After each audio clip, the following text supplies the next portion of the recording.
Welcome back to mass kitchen. ఈరోజు మన కిచెన్లో ఏమేమి వెరైటీస్ చూపిస్తానండి.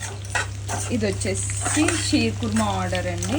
ఆ సార్ వాళ్ళు పెట్టుకున్నారు, ఈవినింగ్ కావాలని. దీంతో పాటు చాలా ఐటమ్సే ఉన్నాయి.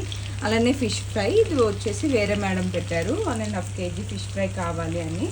ఇంకా నెక్స్ట్ ఆవిడకి దీంతో పాటు సాంబార్ కూడా కావాలన్నారు, ఆల్రెడీ చేసేసా. ఇంకా ఈ సాంబార్ వచ్చి మష్రూమ్ పలావ్, అలానే sheer khurma, dry fruit laddu 1 kg, tomato pickle అవన్నీ పెట్టుకున్నారు. మ్యాక్సిమం అన్నీ అయిపోయి షీర్ కుర్మా ఇంకా మష్రూమ్ పలావ్ ఒకటే బ్యాలెన్స్. ఇది వచ్చేసి ఆఫ్టర్నూన్ 3 ఆ టైం అప్పుడు షూట్ చేశానండి. మార్నింగ్ ఆర్డర్స్ కూడా చేశాను, టమాటా రసం, చికెన్ ఫ్రై, చికెన్ కర్రీ, అలానే మటన్ కర్రీ, కాజు ప్రాన్ ఫ్రై, అలా కొన్ని ఆర్డర్స్ ఉంటే అవి కూడా చేసి ఇచ్చాను. ఇంకా ఈవినింగ్ అయితే కొన్ని ఆర్డర్స్ ఎక్కువగానే ఉన్నాయనేసి ఇంకా మార్నింగ్ కొన్ని ఆర్డర్స్ కొద్దిగా తగ్గించుకున్నాను. ఈవినింగ్ వచ్చేసి ఆ సార్ వాళ్ళు నిన్న నైట్ బుక్ చేసుకున్నారు. Dry fruit laddu 1 kg, tomato pickle, అలానే ఎగ్ ఫ్రై, చాలా ఐటమ్స్ పెట్టుకున్నారు. ఫర్ ది ఫస్ట్ టైం మన క్లౌడ్ కిచెన్లో షీర్ కుర్మా కూడా ఆర్డర్ చేశాను.